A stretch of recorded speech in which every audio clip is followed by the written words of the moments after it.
Number 10. Moth Memes. The moth meme, or moth lamp meme, gained popularity in July 2018 when Redditor NoReason27 posted a detailed close-up of a moth gazing ominously through his window. Later, other moth memes spread to Facebook pages like useless, unsuccessful, and/or unpopular memes. The ensuing moth memes shared similarities with Brother May I Have Some Oats, which made its way from 4chan to more mainstream social media sites, and a Reddit caption contest eventually spawned the phrase, "Hey buddy, you have any lamps?" Scientific evidence suggests that moths are attracted to bright lights because they use the moon to navigate. Fires or artificial lights draw them closer, and they are capable of disrupting their travel patterns. It's also possible that female moths emit light patterns similar to artificial lamps during mating rituals. Whatever the reason for moths' attraction to light, the moth memes were pretty freaking funny and creative, given posters' alteration of the seemingly simple original image.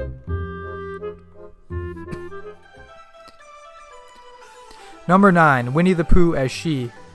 In 2016 and 17, an image of Chinese President Xi Jinping and former US President Obama, juxtaposed to Winnie the Pooh and Tigger, started making the rounds on Chinese social media sites.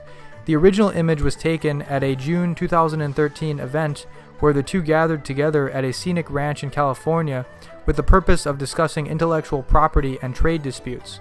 Or at least that's what Xi said. In 2012, Xi was elected president of China, and he is the first president to head the military, Communist Party, and presidency all at once. He further consolidated power in March 2018 when presidential term limits were revoked, allowing the Chinese legislature to reappoint him an unlimited number of times and thus providing the path for a lifetime presidency. So why has the Winnie the Pooh meme left a permanent mark on Xi's presidency?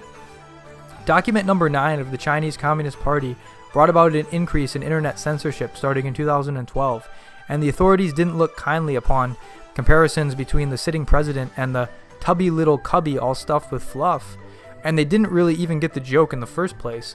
In 2017, Xi Pooh Bear memes were banned, and the memes started getting greater attention in the West early in 2018. Pathetically, the willy-nilly silly old bear is actually blurred out in the Chinese version of Kingdom of Hearts 3, appearing as a sloppy white blob.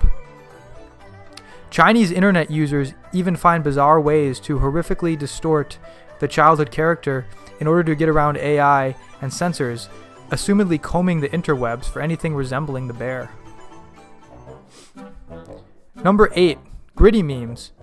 After the alt-right co-opted the character Pepe the Frog in 2016, and the Anti-Defamation League went so far as to classify it as a hate symbol, leftists needed their own political cartoon character.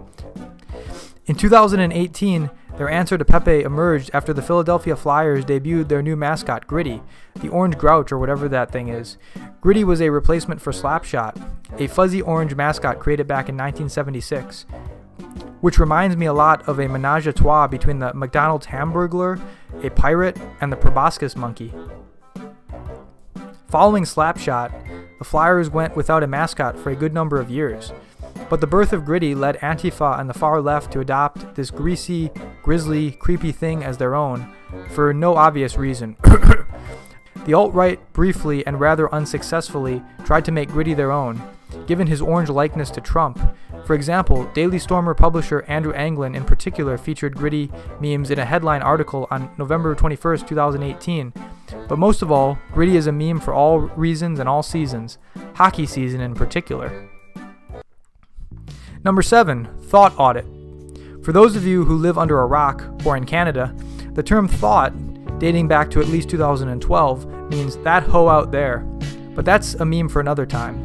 In November 2018, Facebook poster David Wu created a survey asking his friends if they thought sex work was real work, and the results were pretty evenly divided by opinion.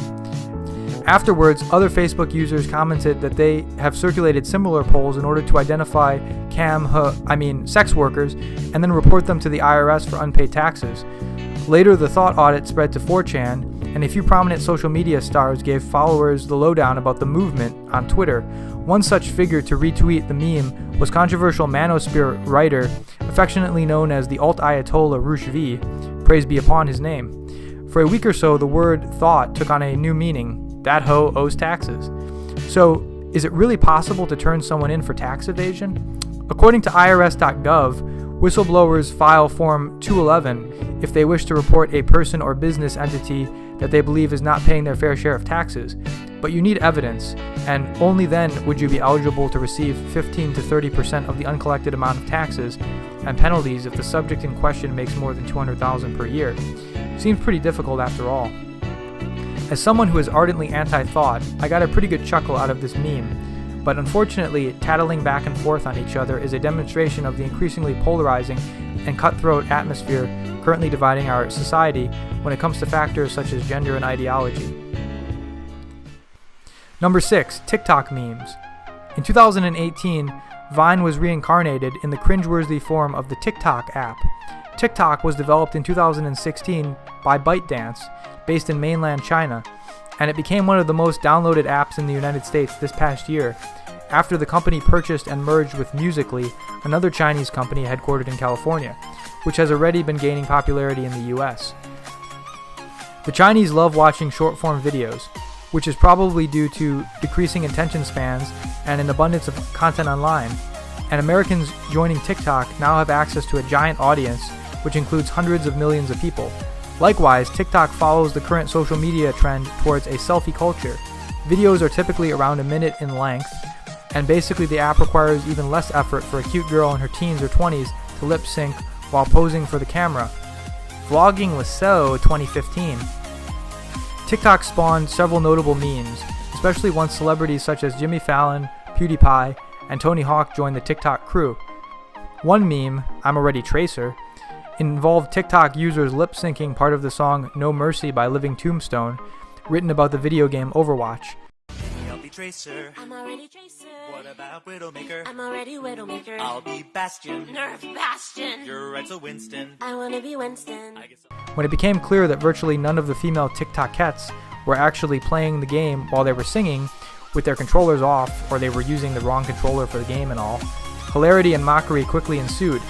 There were also a few other notable memes on TikTok, like the Baby Shark song, based on a children's TV campfire song created in South Korea, which was recently appropriated by the Korean Liberty Party as a campaign song. Mia Khalifa hit or miss videos, as well as the Muffin song, were a few other TikTok memes worth remembering. I think TikTok is pretty annoying overall, but I realize it's all in good fun.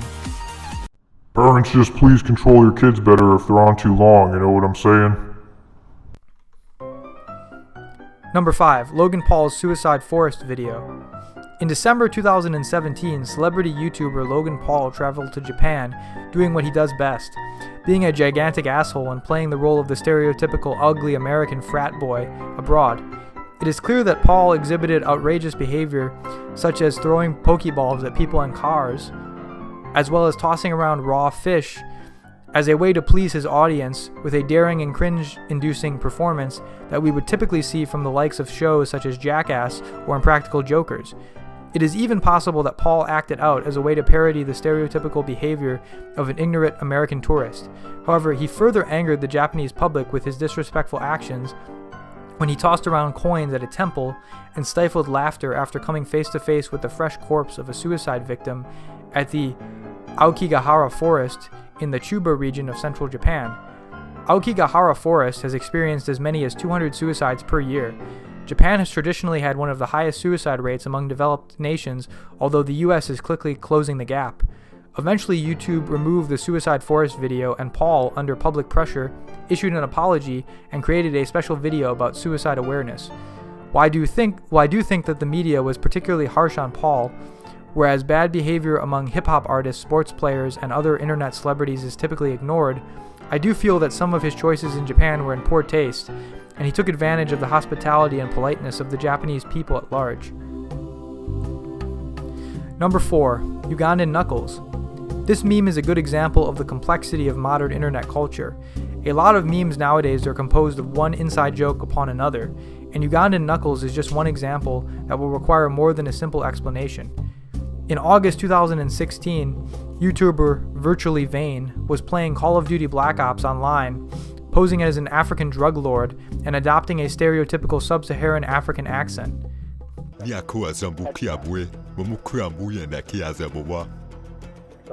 Fuck is this nigga speaking?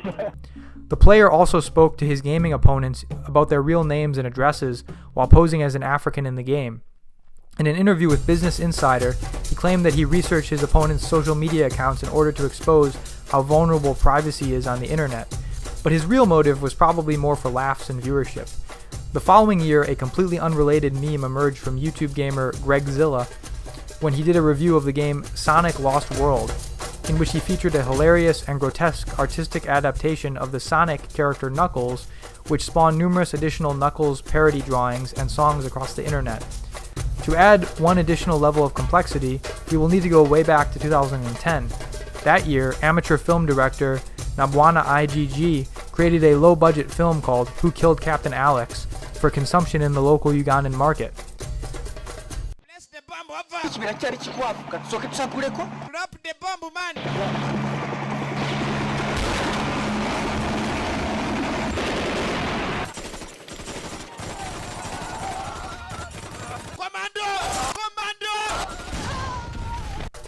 The film was produced for only a few $100s, and the special effects look as though they were made with a Movie Maker mobile phone app, with acting footage taken in the slums of Kampala, Uganda. The director says that he was inspired by many of the cheesy 1970s ninja films, Spider-Man, and Bruce Lee's martial arts films. And to say the least, Nabwana's movie features many unrealistic gun battles between the protagonist, military police officer Captain Alex, and a local crime syndicate called the Tiger Mafia. The internet most famously distilled the contents of the movie down to a few unrealistic battle scenes, and a militant with a heavy African accent asking, "Do you know the way?" I hope you're still following. So basically, a combination of the African accent from Call of Duty, the phrase, "Do you know the way?" from Captain Alex, and the parody drawing of the Knuckles character from the Sonic game all merged into one meme, which emerged as a avatar in the VR virtual reality chat rooms in 2018 when someone with a VR helmet chose to put on an African accent and play as Knuckles. And somehow this became extremely popular, not just as an inside joke. That's the internet in 2018 for you. You don't know the way. Yes, I do. Do you know the way? I know the way. You have to have Ebola to know the way. I have Ebola. He doesn't know the way. To know the way, To know the you way, need to have you know the Ebola. way. This is my new This is habitat. very good This habitat. is my new. This is my new. This is my new home. We We need to cannot drink escape to the children's devil. blood.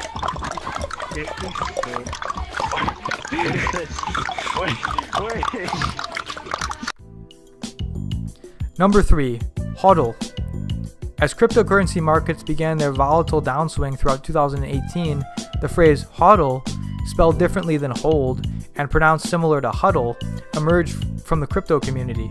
The phrase actually dates back to the Bitcoin Talk Forum in 2013 and stands for Hold On for Dear Life. The meme had particular significance this past year, as cryptocurrency rose from a seemingly useless libertarian fad toward long-term mainstream adoption, especially in Asia. The HODL memes were funny, but HODLing as a long-term strategy was probably not a wise idea for the bottom 90% of soon-to-be useless cryptocurrencies. The strategy implies investing for the long term, but obviously it will not be successful for a large number of crypto tokens and assets that are quickly becoming worthless. For some top cryptocurrencies and stocks, however, long-term investing has proven to be a winning strategy. Number 2, Chad versus Virgin meme. The term Chad, as it applies to a sexually successful, physically imposing young stud, supposedly comes from a term to describe financially thriving young men from the Chicago area in the 1990s. In contrast to Logan Paul, Chads, virgins are, well, virgins. But it's actually more complicated than that. In the context of this meme, a virgin can also be someone who is unsuccessful career-wise or unsure of himself or non-masculine in general. Chad vs. Virgin memes started appearing on 4chan in 2017 and increased in prominence by 2018. As the culture wars have raged online, Chad vs. Virgin memes have taken on a more political connotation as well. While combing the internet, one can find various examples of either Donald Trump or Hillary Clinton as either the Chad or the Virgin. The memes also feature various political figures, celebrities, video game characters, and movie characters as either the Chad or the Virgin. I think that the term Chad has probably become more commonplace given that words like cucked, soy boy, or beta male have become more common in political internet discourse as a contrast to the Chad, who can be presumed to be not only more masculine, but also politically with the correct view. Number 1. NPC Wojak. The NPC meme is honestly one of my favorite memes of all time. The character in the meme, Wojak, was submitted to the German language board Couchen in 2010 by a user also going by the name of Wojak. Wojak is a bald, sad, or sometimes blank-faced drawing of an Eastern European man created on the Microsoft Paint program. NPCs are non-player characters in video games that are programmed to act in a certain way. Examples include a merchant, or when gaming software provides the playable character with assistance in completing a task or fighting a battle. The concept behind NPCs is that there are many people who no longer have an inner dialogue in our present society. If you think about it, a city dweller will spend a large majority of his lifetime within a noisy concrete jungle, surrounded by a steady hum of commerce, only to arrive home in order to consume additional multimedia content. This lifestyle gives one little time to connect with nature or come up with original ideas through quiet reflection. Even in school or the workforce, we are mostly told what to do by our superiors. The NPC meme quickly took on a political connotation, mostly in reference to those on the political left who parroted the same talking points on social media or cable TV. As you can imagine, these people found such comparisons dehumanizing, and that's not to say that there aren't any NPCs on the right either. Of course, the left has also employed similar tactics in calling center-right commentators Russian bots or fascists for no good reason, so both sides can be seen at fault. Regardless, I do find it distressing that the American political class refuses to diverge from the exact same talking points, nor are they willing to stray from the confines of the two-party system. If you like this video, please remember to like, comment, and subscribe.